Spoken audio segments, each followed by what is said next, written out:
now. I never know, like, does it wait until one of us says something? Because I feel like it doesn't start until one of us is like, hello? is it working? Yeah, and it seems like the pause gets longer and longer. Like we press go live and it's like, we waited like a solid 20 seconds just then. Yeah. Like, is it going? And then you're like, then there, if in case you guys don't hear it, there's a little sound that is like, yeah, and lets us know. But that was pretty accurate.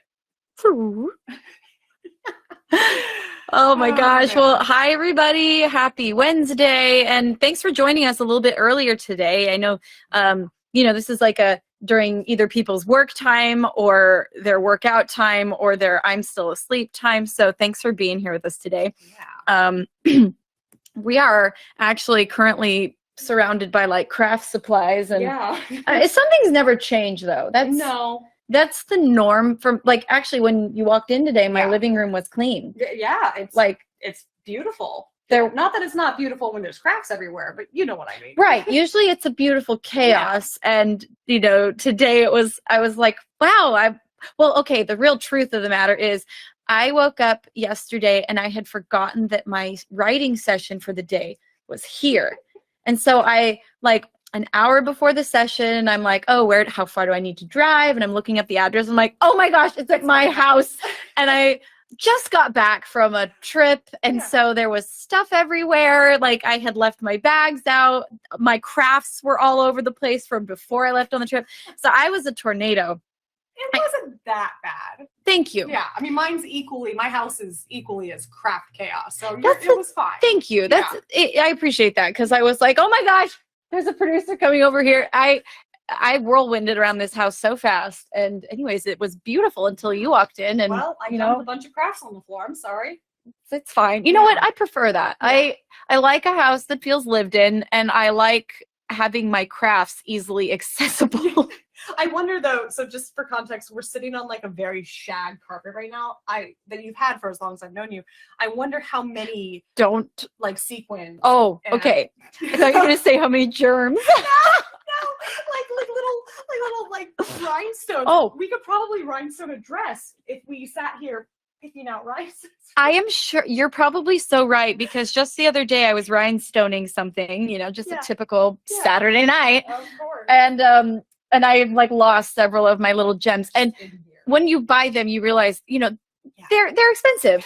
And every one counts. And so I was pawing through the carpet like, no, I lost one. Anyways. Oh man. So good. People wonder why I'm on the stage floor, picking up, out of, people are like, oh, there's thousands of them, just put more on. And I'm like, you don't understand. These things are so expensive.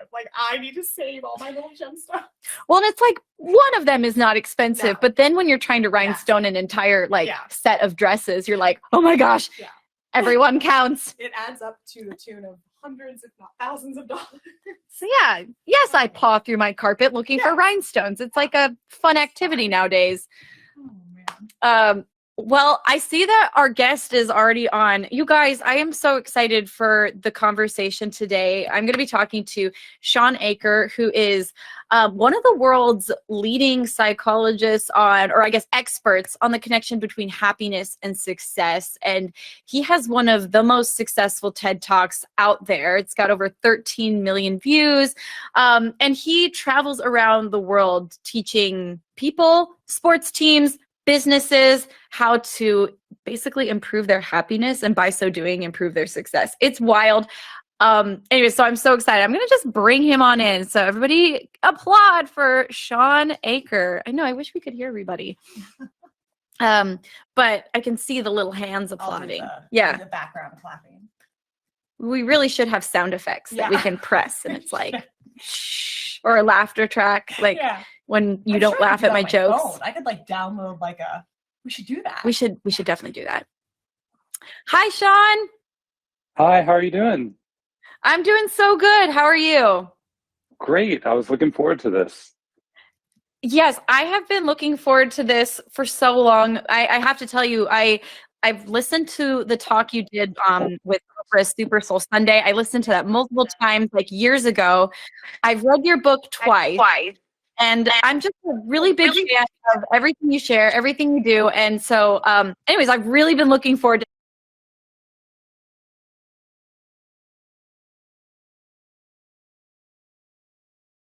I want to just jump right in, and I am curious, where did the idea for this book begin? Your book is called, by the way, for everybody wondering, the book is called The Happiness Advantage.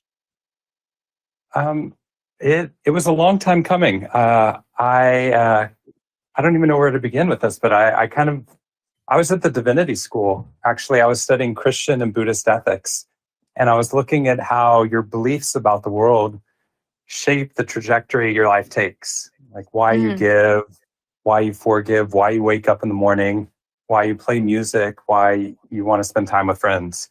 And while I was doing that, some people in the psychology department at Harvard said, we really want to ask those same questions, but we want to be doing it with a scientific lens as well. And I was like, well, you can't measure things like happiness. It's ephemeral. It's magical, mystical. It's something that's special and different for each person. How could you measure it?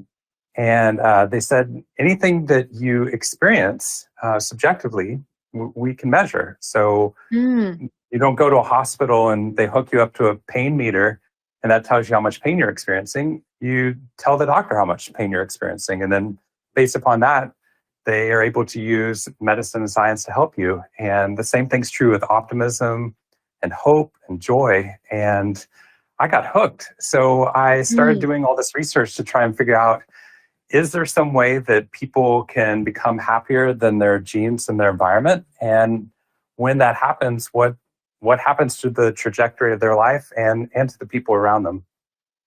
Yeah. So I love that about your book and about everything you share is that it is backed by science. Like they're all backed by studies and, and things that, like actual numbers. And I think that that's what takes it for most people out of this realm of like, oh, it's just, a feel good pat on the back conversation to, oh my gosh, this is real stuff with numbers and science. I think that's so fascinating to me. And it's like, those are my favorite kind of books to read.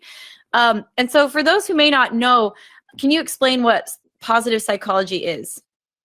Sure. So in typical psychology, we want to find out why someone has a disorder or depression. We want to find out how we can move them back up to being quote unquote normal again. But normal is just average. And what happens when we do most of the science you were talking about with all those numbers is that we ask questions about the average. We want to find out how the average person, experienced the pandemic. This person experiences going through cancer, or how the average person is doing in a school. Could we quite ask about how fast can a child learn how to read? Science changes the answer to how fast does the average child learn how to read? And then we tailor the classes right towards the average because now we know what it is to be human. But all we really have learned is what's the average response to the world. And in positive psychology, what we do is what we're not supposed to. So in statistics courses, one of the very first things you're taught is how do you delete people that don't look like the average? How do you delete the outliers that are messing up your average? So if there's somebody that doesn't look like the norm in terms of their athletic ability or their emotional response to the world or their ability to heal after a trauma or their ability to create music, that we delete them from the information, right? Right. So what we do is we study people like you. We study people like a lot of the people who are there probably listening in who might not fit the average mold of the world. We actually intentionally look for the weirdos, the people who don't look like the rest of the world, right? Yeah. We intentionally study the ones who are able to rise above average. Like we go into schools where all the academic scores seem to be depressed because of poverty in the region. And yet, differently from last year, a few of the students, their scores are rising above the tide. And we study them. We try and figure out, it's not their genes or their environment, because those are the same. What's happened over the past year, and how do we replicate that? Or if someone's experienced a childhood trauma, we're told based upon research that only creates debilitation in someone's life. And yet, we're probably joined by people here today that are thriving today, not because they've never experienced something difficult or a trauma, but because they were able to get over it. And we study what is it that causes somebody to get over something hard and then create something beautiful on the backside of it. So positive psychology is not about how do you move people up to the average. It's about how do you move the entire average up. Yeah, it's really cool because it talked about how in your book in the past, they studied what was wrong, and it's just flipping the lens to study what's right, and then move that for everybody else instead of focusing on the problem. Because you hear all the time in energy work, and they say where focus goes, energy flows. And so if we're putting all this study and research and time into the negative, it's not going to make as much of a change. I mean, they even say that with when you're teaching your kids, positive reassurance does so much more for teaching a child something than negative consequences will do. I don't have kids, so that's something I've just heard. But but just flipping the lens to study the positive, and it's one of those things that you're like, oh yeah, that makes a lot of sense. Why haven't we done this before? And you also talked about how success relates to happiness and I think this was something that a lot of people haven't thought of, but we've been taught that if we work hard, we will be successful and then we'll be happy. However, in recent years, discoveries in the field of positive psychology show that formula is actually backwards. So can you elaborate on this? Yes, it's my favorite part from this research because I feel like it's the thing I learned the most from, because I really thought that if I work harder, then I would be successful. And then whenever I was successful, then I'd be happier. Which is actually one of the questions I had for you. I was so excited to get to talk to you because you've had so much of these successes. I'm curious how it equates to happiness for you and what motivates you to keep on creating in the midst of all the successes you've had. But this research was showing how pretty much everyone, their formula for happiness and success is that if you work harder, you'll achieve this goal, then you'll be happier. I will feel happy when. So we think I'll feel happy when I get that grade, or I'll feel happy when I get, first chair in this orchestra. I'll be happy when I make the football team. I'll be happy when we win that game or I get that degree. I'll be happy when I get married. I'll be happy when I lose 15 pounds. I'll be happy when I have 1,000 followers, right? Whatever it is for the person. But what we kept finding, there was a series of studies that was done back in the 50s that they didn't need to do, but we do a lot of these studies, to get published. And one of the things they found was that every time you have a success, your brain raises the goalpost of what success looks like. So, everyone listening already knows that. Otherwise, the very first time you played a piano song or you put Legos together as a 4-year-old, you would have been done, right? If you're ask you if you're successful today, you'd be like, Shawn, wildly, I put Legos together when I was 4. We literally talk about this every time we meet up, right? That would be our model for the world. And yet what we're finding is that if you learn how to do addition, we want to see, can you learn multiplication and then division? Can you learn a language? Can you learn an instrument? Can you learn multiple instruments, right? Can you get a degree? Can you get followers? Can you be successful? Can you rise up in the ranks? Can you help other people? We want all of that to happen, right? But the two mindsets that we all use in our personal growth, our self-help styles, our educational styles, our parenting styles that you mentioned, the two mindsets we hold are completely incompatible. On the one hand, we think happiness will just exist for me on the opposite side of success. And at the same time, we're saying success is a moving target. So what we're really saying is happiness is on the opposite side of a moving target, which means we never get there. That's why it's so elusive, even for, incredible performers and for superstar athletes and for billionaires. They keep thinking happiness will exist on the opposite side of the next success. And then they hit it. And then their brain changes the goalpost of what success looks like. Which is why we were researching, is there a different way to do this? Yeah. The way you just explained that is so clear. And I love that. It's like my mind is just expanding as you're talking. Yeah, that's really fascinating. And, you talked also about happiness and how, so if the target is always moving and, we think happiness is on the other side, how do you then kind of reverse it for yourself and teach yourself that it's actually happiness that will help you reach the goal? Well, that's where things got excited. Because when we think, okay, well, success does yield happiness, right?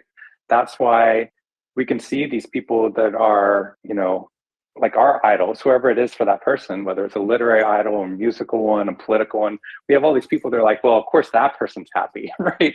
Like they just did something amazing. Or we're on social media and we're like, oh, they must be so happy they have X, or they're doing X right now, or something amazing in their life, right?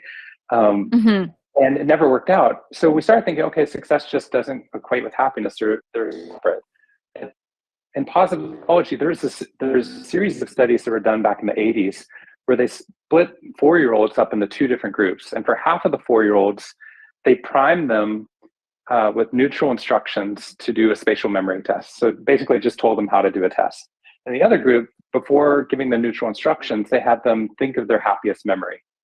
So they're 4-year-olds. So they say stuff like, I had Jell-O for lunch today, or whatever it is. It's something inane. It sounds very small, right? But you see those parents pounding through, they have those mirrors you can't see through, and they're like yelling, no, I spent $400 at Disney for your birthday. That was your happiest memory. Whatever it is, the kid and not the parent. It turns out the spatial memory scores for the 4-year-olds in the positively primed group are 60% higher in every replication of the study than in the normal ones. And happiness and spatial memory, those are separate structures in the human brain, we were told. So they didn't know what was going on. And then they found out you give 3rd-year medical students, you prime them to be positive, negative, neutral, or stressed, and only in the positive condition, they're 19% faster and more accurate at coming up with the correct diagnosis. Which should have been healthcare industry transforming, but only like 7 people read these studies. And then we found out that literally everything we test for in the US on our standardized tests for students, SAT and ACT tests, everything we test for improves dramatically when the human brain is positive first. Quantitative reasoning, verbal reasoning, memory, intelligence, we live longer, our symptoms become less acute, we become more compassionate, more altruistic, sales rise cross industry by 37% in a 2-year period of time.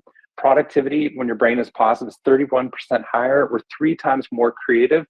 So what we started realizing was happiness was this incredible advantage, but we weren't reaping it because we kept waiting for happiness to happen on the next side of success. But instead, what we've been doing in these schools and these companies is that if you can find some way of deepening happiness now, in the midst of a world that doesn't look like it should, or in the midst of fatigue or frustration, or in the midst of striving, turns out what happens next to that brain is every single business and educational outcome we know how to test for rises dramatically, and many of our health outcomes. So what we were realizing was the formula is backwards. It wasn't that you achieve success and then you're happier.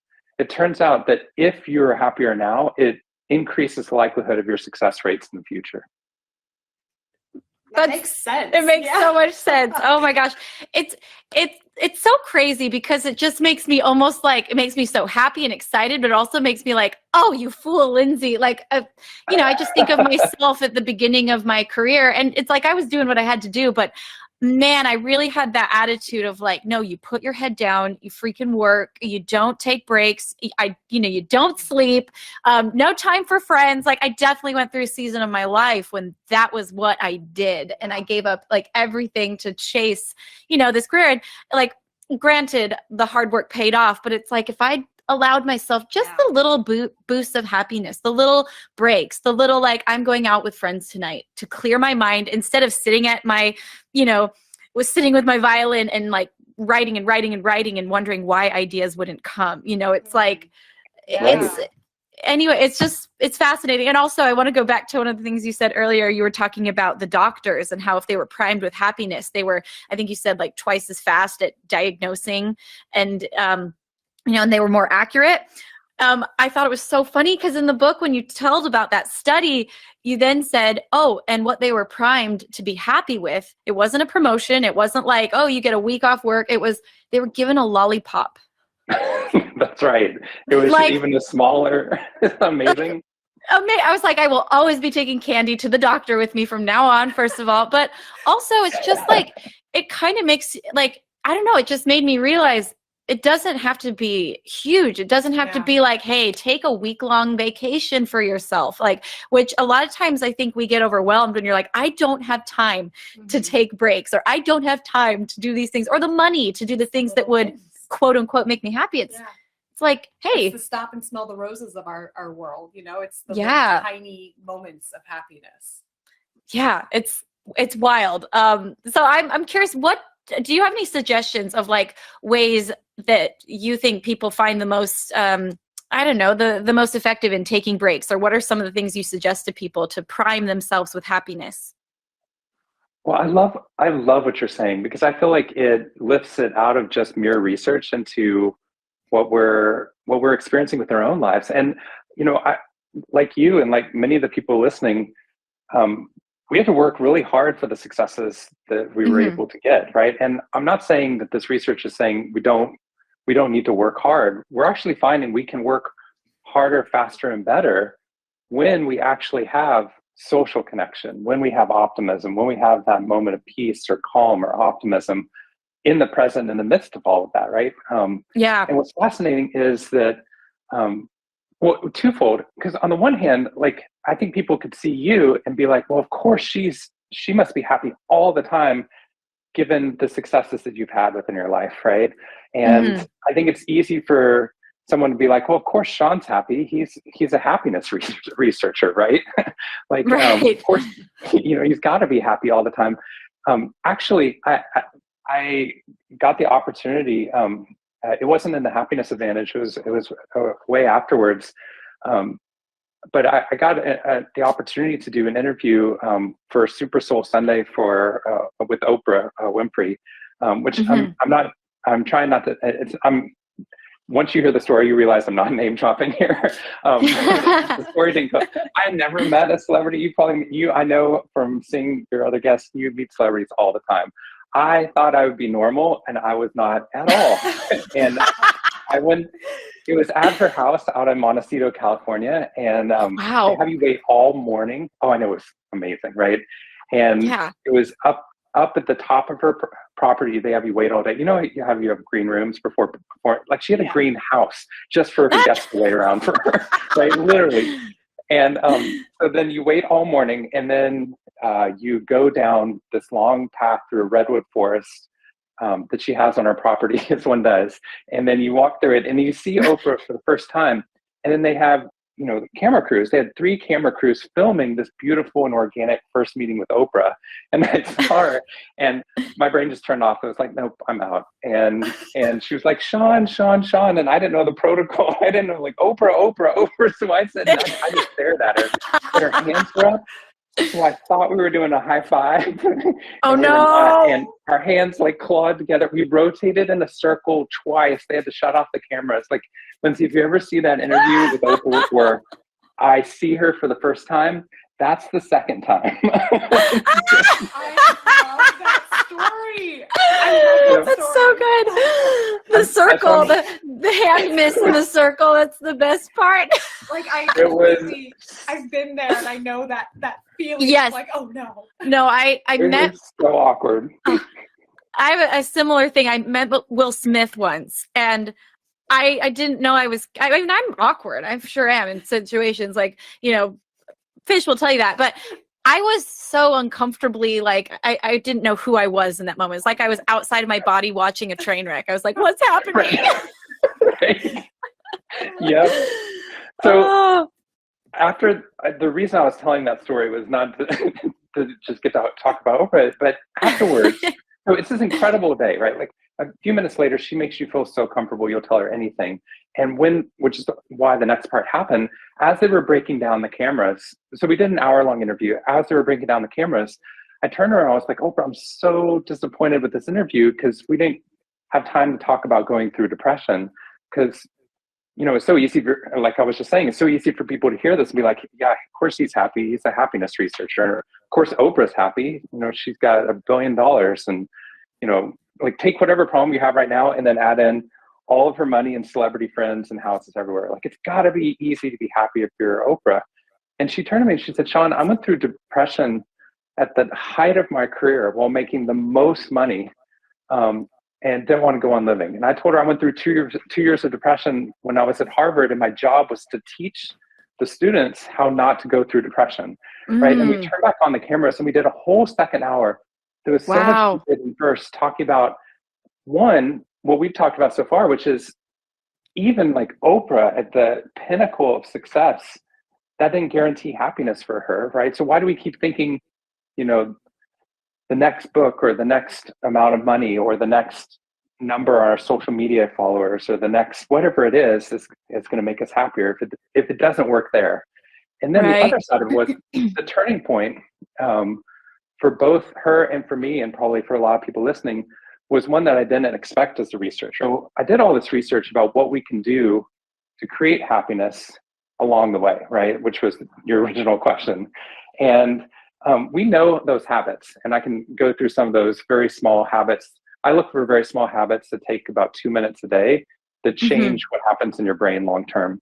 But before I could even start on those, I actually had to open up to my 8 closest friends and family at the bottom of depression.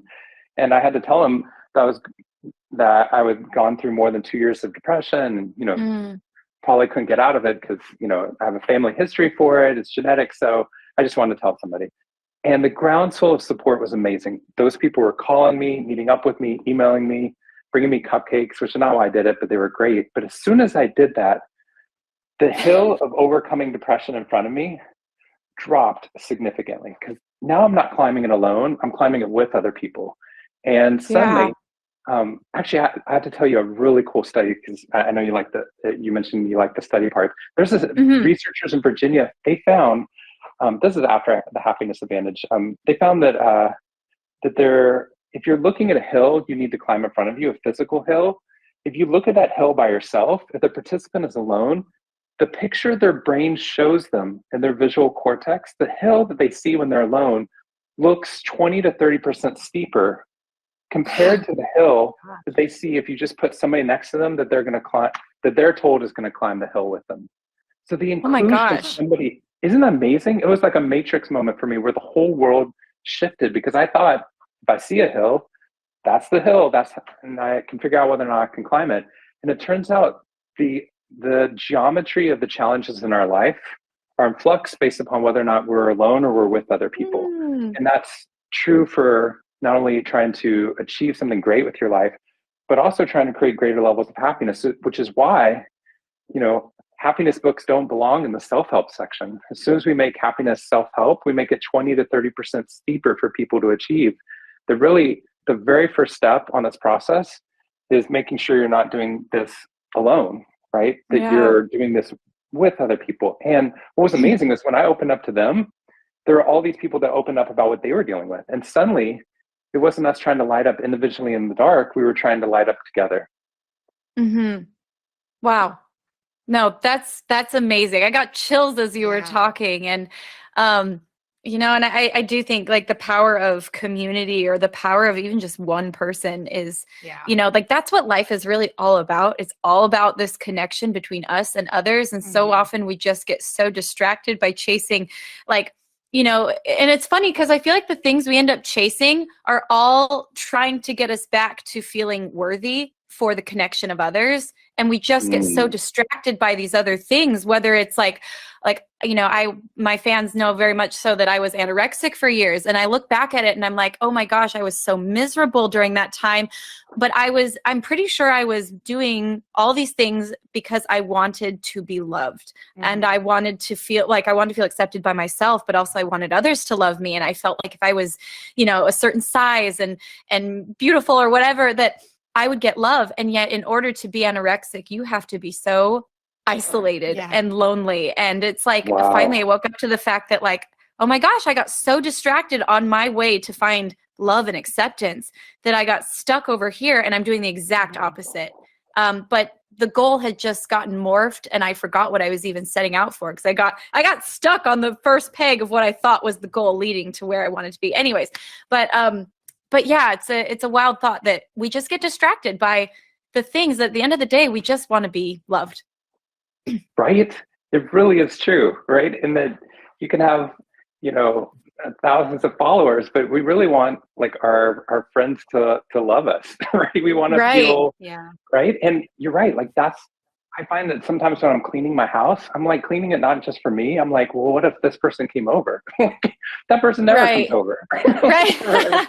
What am I really like cleaning for? Like I was hearing her like talk about crafts all over the house, because Yeah. crafts are making you happy, right? And you do crafts with other people, and like you can. And there's a Mhm. study that I think just highlights so much of what you're describing, and I feel it too. Like there's so many things that I've had to work out of my life that I thought that if I achieved them, that it would lead to something, and it was leading in the opposite direction of what I wanted, which was connection and community.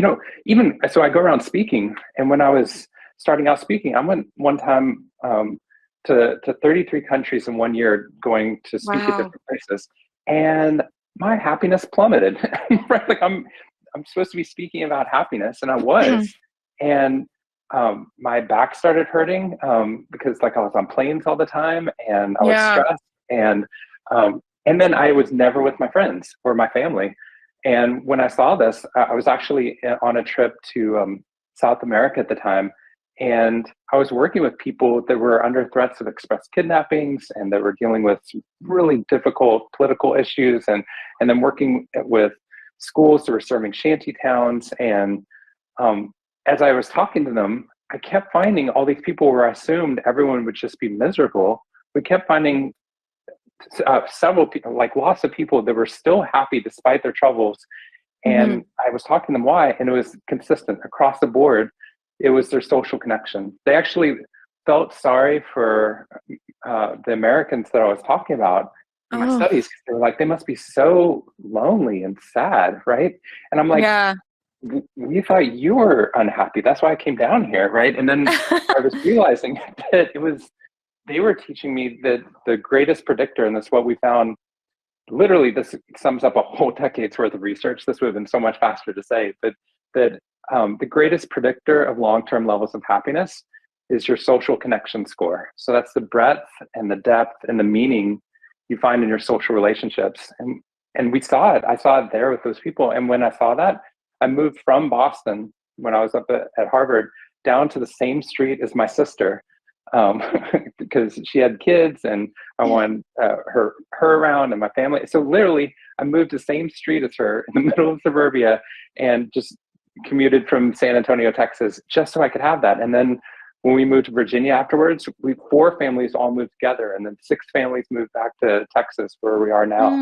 So what we started to realize was that the social connection was the greatest piece of it. And there's this awesome study. I didn't do it. I love it. It's these researchers found that there are lightning bugs and fireflies that light up across the globe. And when they do so, their success rate of reproduction per night, when they light up individually and randomly, is 3% per bug, which I'm told is good. I don't know if that's true. But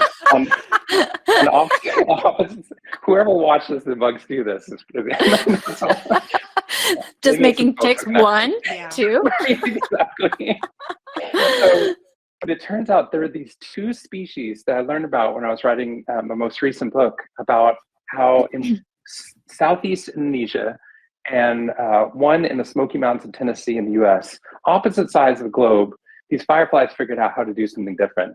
And instead of lighting up individually and randomly, like we just assumed they would in a survival of the fittest world, they found a way of, they have these neurotransmitters, so they can time their pulses to the millisecond, which is crazy, with one another. So they all light up and they all go dark at the same time, which is beautiful.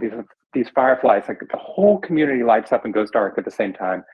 And their success rate should plummet because they're all lighting up with their competition, right? Like, right. You should be one guy lighting up when no one else is. And it turns out that these researchers at MIT found that when they lit up together, the success rate goes from 3% to 82% per bug. What? The whole system is doing better. It wasn't like one bug was doing great. Like keep going, guys. Best night of my life, right? The whole system was doing better than we thought was possible. And it's because we didn't understand how systems work. When they lit up together, the light became brighter, which attracted more and more of those potential mates. And when they came, they and brought more of the males that were adding their lights as well. So what happened is, after a few pulses, you can see this light from a mile away above the jungle, which is incredible. Wow. So we see the same thing with humans, right? When I was at Harvard, we found that the greatest predictor of a Harvard student's success rate is their social connection score. It's the breadth, depth, and meaning in their social relationships. At Google and Project Aristotle, they found the greatest predictor of someone's success at work is their social connection score. It's whether or not that they feel connected to the people around them.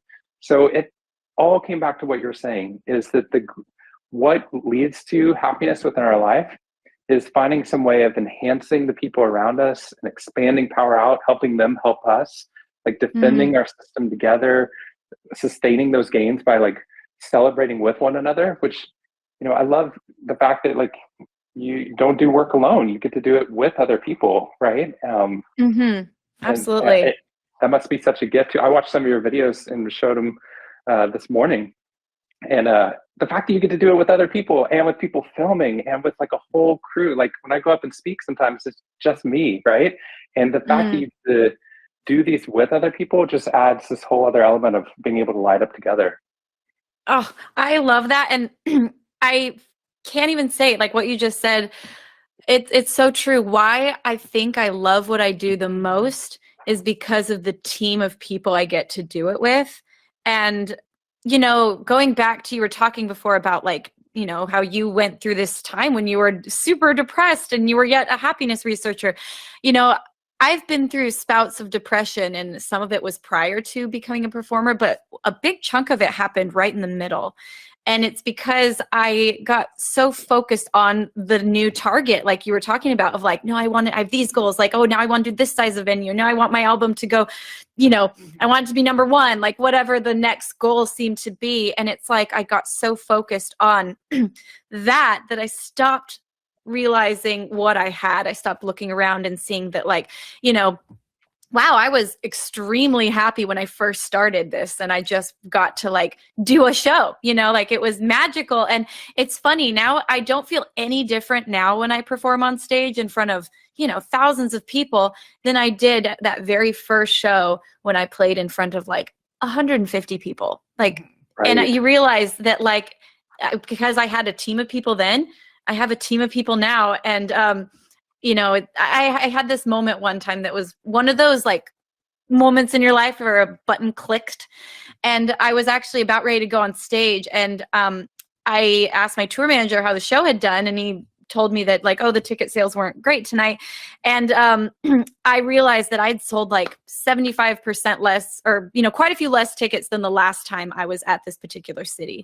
And I was devastated. And I called my mom, and I was crying right before I went on stage. And I was like, this is the beginning of the end, it's over, and who knows why, it could have been a million reasons why that happened. But in that moment, it was the beginning of my end. And my mom being, so smart and wise, she said, focus on the people that are there, focus on your team, focus on, who is in the audience, not who isn't. And at one point in the show, the audience lit up their little flashlights and their phones, and through the darkness, it didn't matter who wasn't there, because every light represented who was there.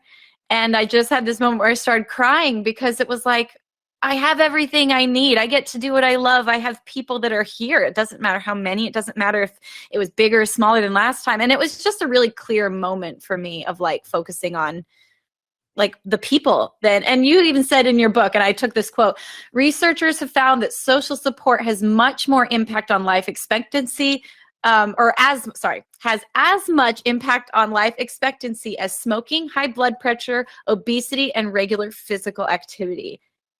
Which blew my mind, which it's so crazy. What I find, go ahead. No, you go. Yeah. I was just gonna say, what I find so fascinating about that too is that not only with social connection that's predictive of how long you live, as obesity and smoking and high blood pressure, but it turns out when you think about and you look at our world, we fight so hard against the negative, right? We're telling people over and over again about weight, right? And about, smoking. We can literally extend your life as much by getting somebody to stop smoking is getting them to write 2-minute positive emails praising or thanking a different person each day. That's it. We literally, for these studies, we got people to write a 2-minute nice note. And it turns out it extends your life as much as stopping smoking. But what's fascinating about the research is that when people wrote those nice notes each day, they're enhancing the people around them, which is deepening their social connection. So when they try to stop a negative habit like smoking, it turns out that their success rate rises dramatically. So it was amazing that we spend so much of our life in our world right now fighting against the negative, when what we really need to be reminding people is that the things that seem small, that seem soft because they're positive, those are the things that really dramatically shift not only what happens next to us, but what's going to happen next for the world as well. And I love that story you just told, because you could literally see the fireflies lighting up in that room, right? And you realize that you weren't alone. It's just such a beautiful moment of being able to find gratitude and connection in the midst of the moment that, you know, we sometimes miss if you had 10 times the number of people in that room. Right. You totally realize it's not about the numbers. It's not about the size. It's not about the, you know, the accolades. It's all about like the moment, you know? And I loved your firefly story. It really made me think of how like it's an abundance mindset story. Like, you know, you were saying you would think that like one firefly being offbeat would be like, look at me, like it would get more attention because it's different. But the collective working together just raised, you know, the whole morale of the group for multiple reasons. And so it's, you know, when we live in this mindset that like happiness is finite and success is finite, it makes you think that there's only so much out there, and that, you know, that's when jealousy comes into play and we resent others for what they're doing. And we think that if someone else is really successful, that in some way that takes away from our ability to be successful or happy. And, you know, and that's such a limiting mindset. But when we live in a place of like these fireflies, abundance, where like when we work together, we all rise, or this idea that by writing happy emails to other people or emails of gratitude, not only are you getting the results, but you're spreading, you become this ripple effect. And it just makes you realize that every single one of us, like a lot of times we feel powerless of like, how can I help? And as you see hard things happening in the world, but we have limitless ways to be a light for other people or to create these little ripples that really will change the world. And you know, what's really exciting about that? So you were praising the science on the front end of it. And, you know, I go back and forth because I think the science oftentimes just confirms what should be common sense. We just forget about it. But one of the studies that I think is so empowering that we don't have without the science is I've been working a lot with schools, trying to raise levels of happiness. And, we've seen amazing things in some of the poorest communities in the U.S., which is where we've been focused.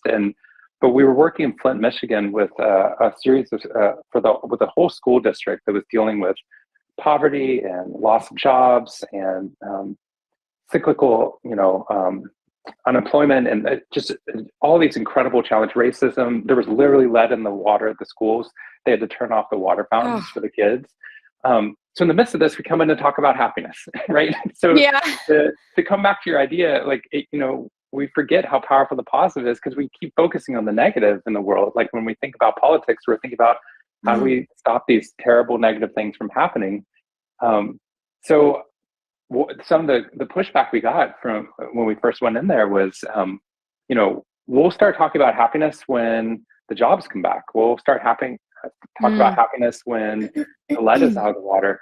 And I think one thing that's important to say with all this is that doing this inner work is not an excuse for not doing the outer work, right? Yeah. That what we're finding is that as we're doing this, what we find is that when people become more positive, they become more compassionate, they become more altruistic, they actually consume less resources, they're actually able to be there for other people, right? It's when we feel the most negative that we don't feel like our behavior matters, or that we can't be there for other people, right? So to have that abundance mindset means doing some of this inner work in the first place.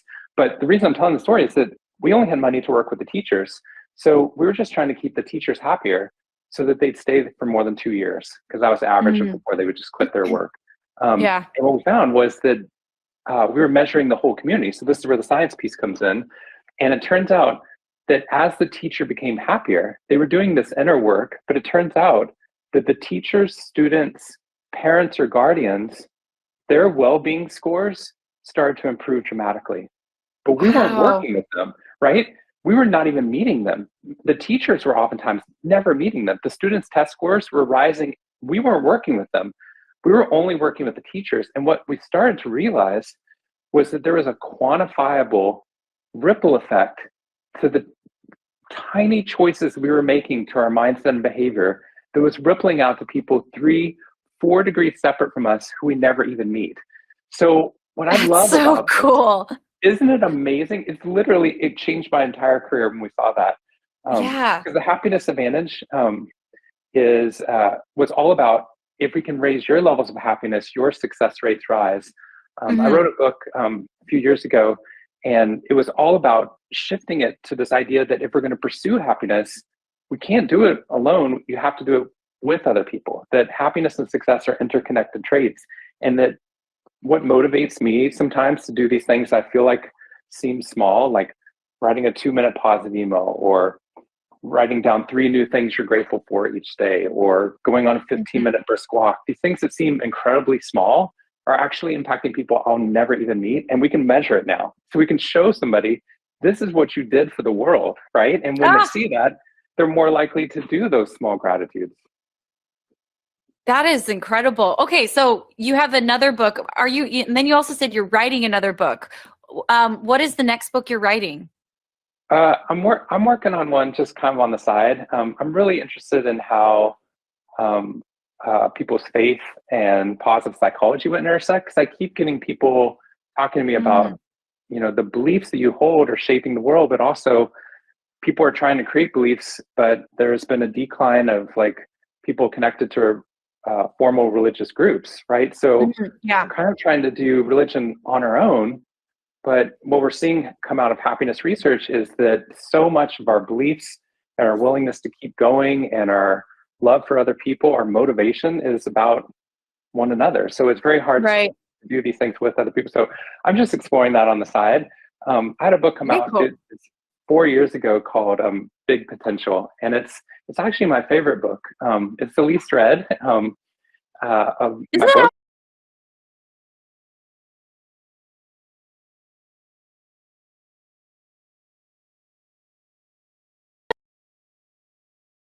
Album I've ever written is it's been downloaded the least amount of times.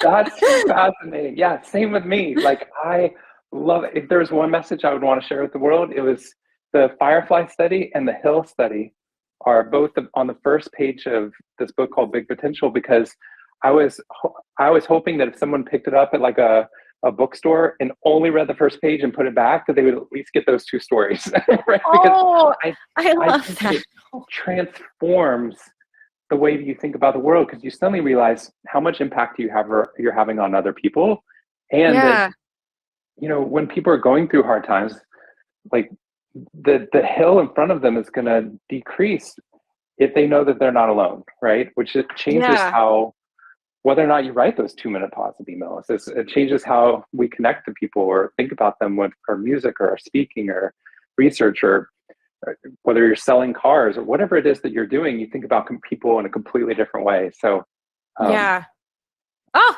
okay. I'm bummed I didn't read that book before this interview, but honestly, The Happiness Advantage is like my favorite book. And I told Fish to read it on our last little tour. I was telling all my crew they need to read it. And anyway, so I'm really excited to read Big Potential, because that sounds like amazing.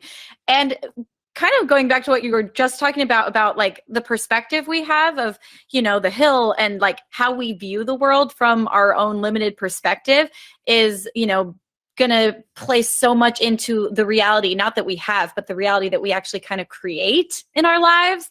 I did not word that well. So can you can you word that better than me? And then maybe just talk about how this realization of our own reality can change our life. I think you said it perfectly. I think that, and you had a really great way of expressing at the beginning too, about where our focus goes, so goes that our energy. And I feel like the way we describe it in this research is that what we attend to first becomes your reality, right? So we have a limited amount of resources for experiencing the world. We have limited amount of brain resources. So we actually can't process all of the world. We can only process a few snowflakes in the midst of an absolute blizzard.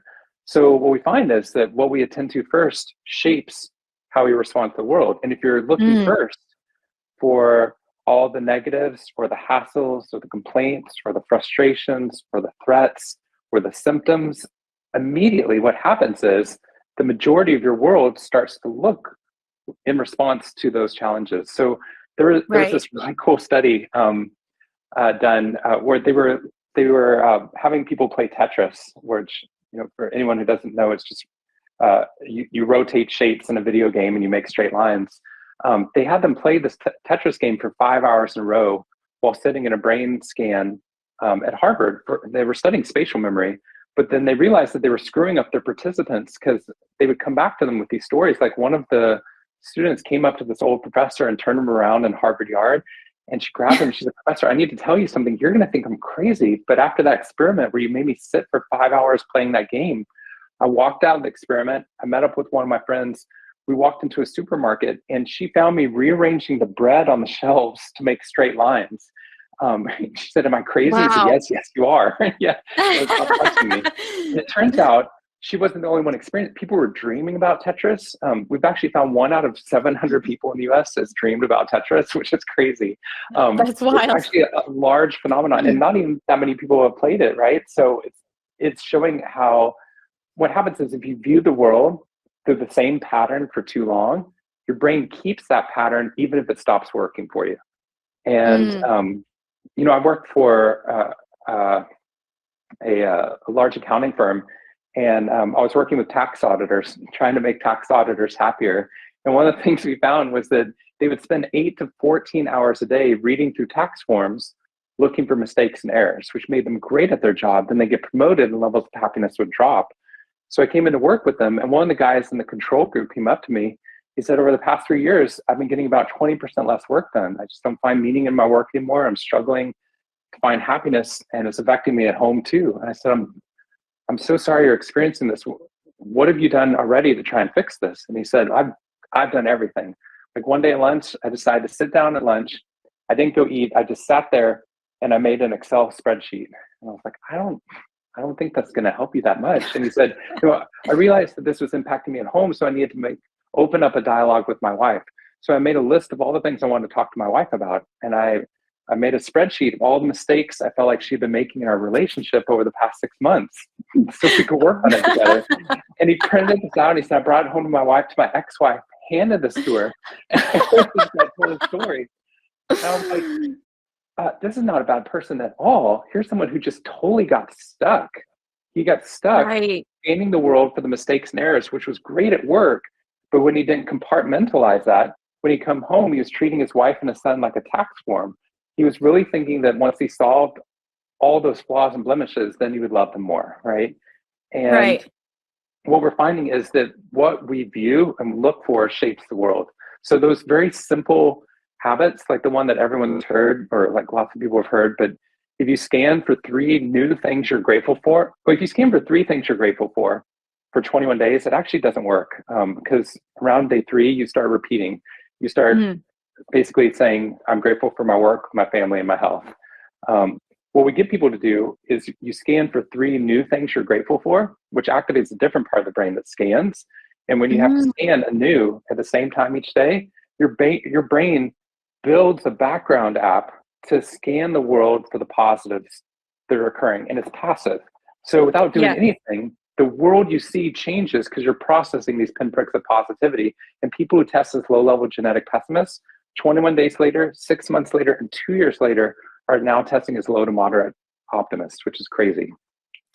That is wild. And I've actually done that. I did a gratitude journal, and gosh, I've gotten lazy with it. This is a good reminder to like do that habit again. But yeah, I did it for like a year and a half, and I did that. I mean, they weren't always brand new things, but I would try really hard to think of at least something from that day that was slightly different. But I felt that. I noticed my patterns changing of like the first thing that I would start to look for. Like, my house flooded one day, and I remember as I'm standing like ankle deep in water, I had just gotten off tour and I was like, I am so grateful I was home when this happened.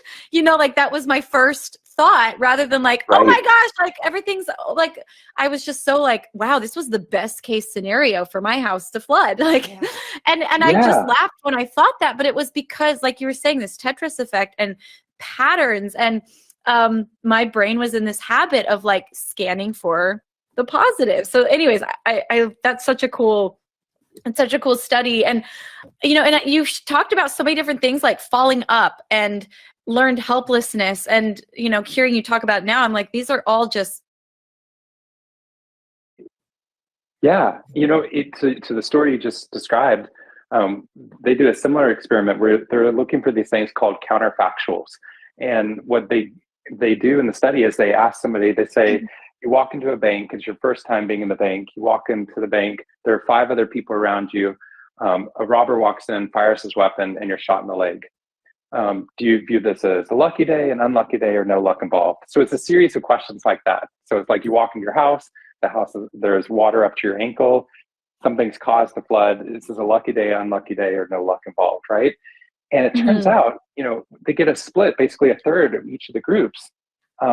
Because like some people, when they talk about the bank, they're like, well, of course it's unlucky. I've never been this bank before, and I got shot. And then other people are like, there are 5 other people that were around me, and I got shot. Right? Like the bullet could have gone anywhere, and it went in my leg. All that's true. Absolutely, every single piece of that's true. So then they view that world as an unlucky event, and when they think about it, now they might be afraid to walk into a bank, right? Or they're afraid of what's going on in their life, or they're now devastated or frustrated for what's happened. But of course, to your point, what other people respond to is they create these counterfactuals. So instead of just what happened, they think the counterfactual that first person had was, I could have walked into the bank and I was fine, right? That didn't happen. The counterfactual is fake, but that's the belief that makes that person feel terrible about what happened, right? But then a second category of people thinks, claims that getting shot in the bank was very lucky because the bullet could have gone anywhere, right? It could have gone into their heart, right? Or there are 5 other people. What if one of them was a kid or an older person? Thank goodness it was them getting shot, not them, right? And they survived, right? So they see the exact event as something that's empowering. They feel connected. They feel altruistic from the exact same event. And their counterfactual is, I could have gotten shot in the heart, which also didn't happen. But those counterfacts that we create within our world help us decide whether or not we think, we're lucky and that our life is going well, or that we're terribly unlucky and that everyone else is getting it better. And it shapes how much happiness you experience. Yeah, no, that's so true. It's like so much of our life is based on the perspective that we choose to see it through. It's like we have this one little limited narrative of what actually happened and what we can actually see or what we actually know. And then we get to write with our mind the entire rest of the story that deals with our future and with, what we hope for and what we think could happen, or also the things around us that are just maybe we're not sure about, but we fill in all the gaps. We write the entire story every single day of our life. And it's like, I think sometimes we forget that we have the power to choose what story we're writing and how we fill in those gaps. So yeah, that's wild. Well, we've taken up so much of your time. Is there any last messages you want to share with us, or any last things that you just are like, oh, she didn't ask about this? No, but I would say, first of all, I would just say it's so great talking to you about all this, because I feel like you've been living so much of this research, and I feel like you make this research come alive in so many different ways. And for the people that are listening, I would be so thrilled if they took this research and made it come alive by when you finish here, just go write a 2-minute text message or email, just praising or thanking one person who could use it today. And what happens is, if you do it for 3 days in a row, you literally spend all day long thinking about how amazing you were for doing that, right? But it turns out 21 days later, you actually, if you can do this for 21 days in a row, which is what we do for these studies, your social connection score rises to the top 10% of people worldwide. And you've activated 21 people, creating this long-term ripple effect. So not only is it about making somebody else's life better, but it's about transforming what happens next for people you never even meet. Right. That's amazing. Thank you so much. And I will just say, like, I really hope everyone goes and reads not only The Happiness Advantage, but Big Potential as well, which I will read. But I just also want to tell you, I've been working on a brand new album, like, and I'm in the phase of like, I haven't figured it out yet. I'm trying to crack the code on what the sound is. And I've done a lot of writing sessions. And yesterday I had one, it was the one I was like racing around my house, cleaning it up. But I also had been reading your book. And so I was like, right before the producer came, I popped a little like treat in my mouth, like to kind of raise my happiness. I thought of those doctors. And I also, through the session, I had us take 2 breaks where we went outside and we walked around. And I also gave him blueberries halfway through the session, like the producer I was working with. I was like, I really want today to be a happy session. I want us to enjoy it. But I was like, also freaking, I need to write a great song. Like, and it was funny. We ended up working my sessions. I usually get burnt out after 6 hours. My mind turns to mush. I couldn't believe it. We worked for 9 hours, and it was the first time in all the songs I've written in the last, few weeks for this project that I wrote a song that I love.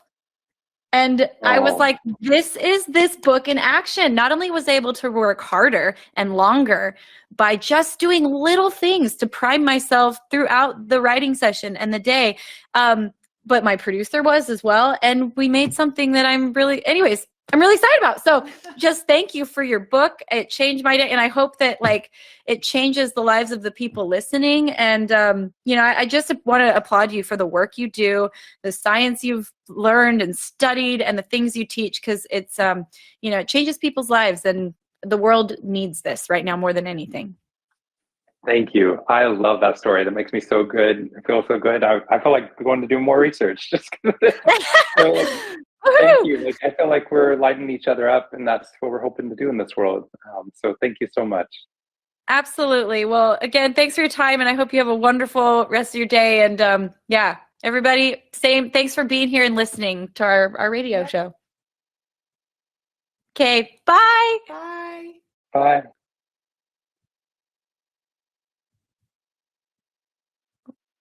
Wow, it's not responding to my finger. Okay, there we go. This app. Oh, this app, yeah.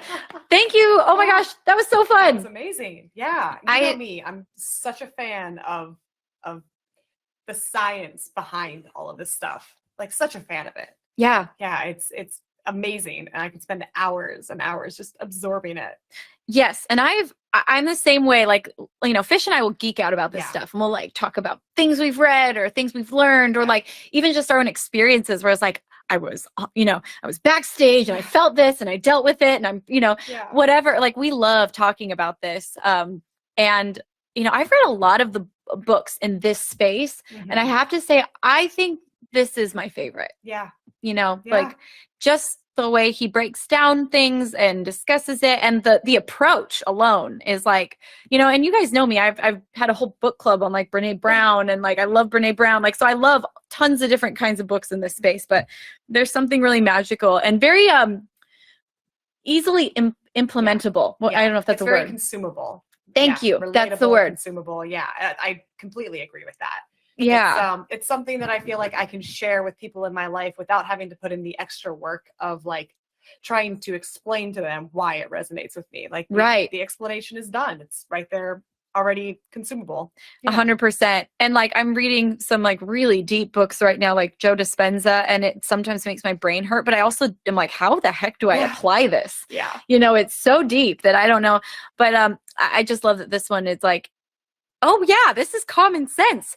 Why haven't I done this before? But it's also not common sense. Yeah. Because if it was common sense, then we'd do it. Also, he says in the book that like common sense is not always common practice. Yeah.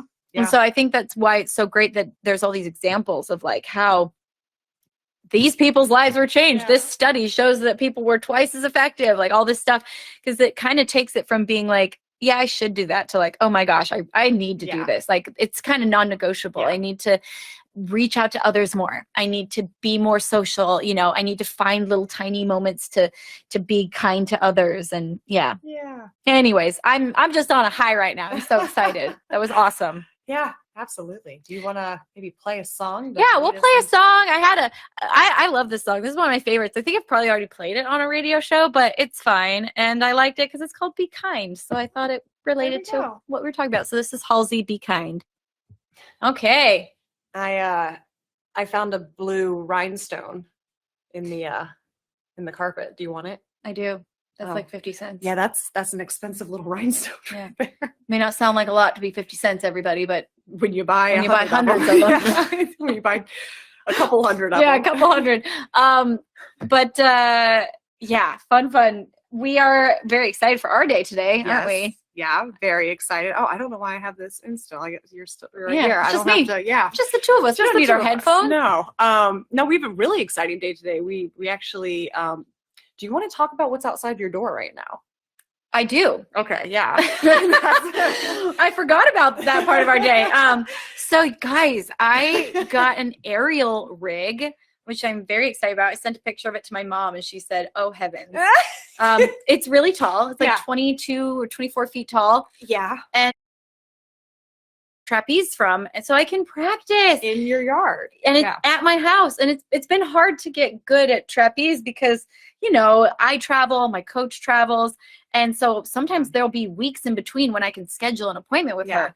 But it's like trying to learn violin without owning a violin. You want to know the most like on brand thing for how I think? I was driving in traffic the other day and I had the thought, Lindsay and the dancers and I should make a system where when she starts practicing, she sends us a text saying I'm starting. And then when she's done, she needs to send us a text saying I'm done. Because good God, like That's what I my don't wanna show mom up at your said. house. My mom was like, and my whole family, they're like, Lindsay, because I Marco Polo'd them Yeah. it, and they all were like, instead of being like, yay, you got it, they were like, that's huge. And Lindsay, you live alone. Yeah. So they were like, you need to be on, text someone or just put it on FaceTime or not FaceTime, but Zoom with your managers. They can just occasionally check the screen to make sure you haven't fallen on your head. And you're not just laying there unresponsive. I was like in traffic and I thought, oh no, we got to make a system. Yeah. So I'll always text someone before I go up. My good. mom made me promise. And I said yes. Gosh, that's so funny. So yeah, we're going to finish setting that up today, which I'm very excited about. I had a lesson yesterday and I was like, I can't wait till mine's set up. Yep. I'm going to be real though. Glenn gave me all the gear and it was like 6 a.m. It was after I dropped you off at the airport. Yeah. So I don't know why he thought that my brain would absorb this. It didn't. Okay. He taught me how to do all the rope tying and everything. And I was like, I got about 30% of that. So I'll call you. Yeah, we'll call him. We'll ask him for a video. Yeah. He's in pre-production right now. Right. Yeah. For the pilots. For the pilots. Yeah. The 21 pilots. Yeah. All 21 of them. Yeah. That's gonna be so fun. He's gonna be out with Mark. Yeah, I told Mark, I was like, you better take care of our Glenn because Take care of freaking don't Glenn. hurt him. Don't yell at him. He comes back jaded. I will have Mark to blame. Yeah, we will blame Mark. But I'm excited for that. I'm excited to put myself in a lira or something. Oh my for the first gosh. time. Yeah, get up there. Have Very some excited fun. and terrified but excited. Oh, it's fun. It's a little bit weird at first, and then your body starts to understand the the balance and the gravity and the way it feels. We're also going to do some costuming today. We got a lot of costuming. Yeah, some. We've got a lot. We're working on tour costumes. Woohoo! Yep. We're also working on costumes for a music video for the Christmas album. Yeah, we're actually a couple. I don't know. Do you have the first one that we are shooting? Do you have that costume done yet? Almost done. Yeah, that one. I still need to dye it. Okay, but yeah, I couldn't find fabric in the color I wanted. Oh my gosh, this is a great story. So, is it? It's a pretty short story. Well, okay, you couldn't find the top that you wanted would not arrive in time. Yeah, I found this beautiful top on Etsy. I love shopping on Etsy. I just feel like you're supporting more of a small business type thing, but also I feel like you find unique things and there's craftsmen on there. It's just, you find cool stuff that you do not find other places. So yeah, I found this shirt that I loved and it wouldn't come in time. The lady's like, I live in Israel. And so I then drove down to the fabric district in downtown LA and I could not find the fabric I wanted. Finally, I found a piece that was similar, but it was the wrong color. So I was like, I'm going to buy this. I'm going to dye it. So anyways, I have made the top. Now I just have to dye it. Well, I walked into your front door a week ago after, a day after you'd gone shopping. I walked into your door and you were wearing this outfit And I thought you had gotten the top. Like, it was so convincing to me. I was shocked. You're like, I oh, was you like, arrived. and you got it. And you were like, it's a sheet. I literally just like, It's like it's a square piece of fabric that I've draped over my head and tied strategically in the back. And it was so well done. thank you. And I was like, oh my gosh, wait, what? I was like, yeah. I'll make you one. I'm gonna make you one because it's so easy. You're gonna laugh at what it actually looks like when you see how it's made. Speaking of easy, I'm not gonna give it away, but I picked up a new craft hobby for the Christmas tour. Yes. And I'm so impressed. I may have to quit working for Lindsey so I can pursue sad. so I can pursue a new career path, and come Christmas time you guys will understand what that means. But yeah. Again, it came out of necessity because we were looking online for a specific thing, couldn't find it. Yeah. You know, and we found some, but they were like too small. Yeah. And then we found others and they were way too expensive. Way out of budget. And so it's like sometimes necessity just makes you realize you can do things. I literally just sat and watched YouTube tutorials for probably 6 hours. And I was like, I can do this. And I just took And you walked in with it today and I was like, holy cow. It's human size. It's huge. But secondly, it's great. Yeah. I love it. Yeah. So yeah, you guys will see. We're not going to give away anything though. I'm getting better at keeping my secrets. Yeah. I'm excited about this one. Yeah. We're very excited about all the things. Guys, this Christmas tour is going to be incredible.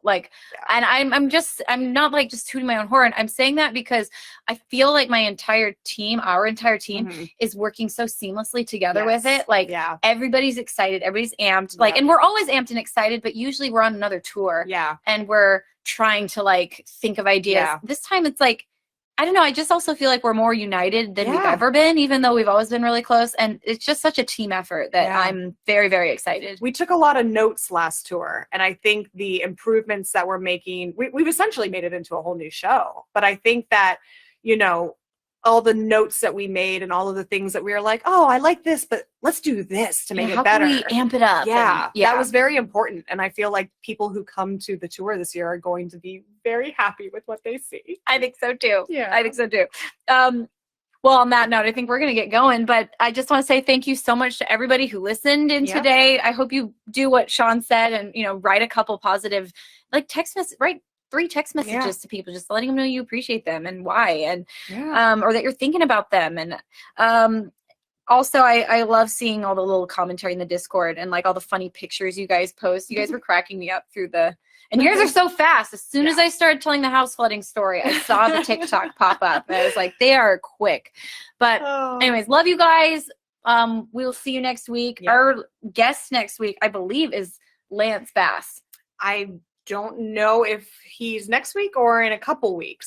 Maybe I'm getting ahead of myself. Well, next week might be Lance Bass. We'll find out in a moment. But you know, just stay tuned on my social medias. The Discord, I'm dying. The GIF is really funny. Okay. Anyways, love you guys. Have a great week. We'll talk to you next week.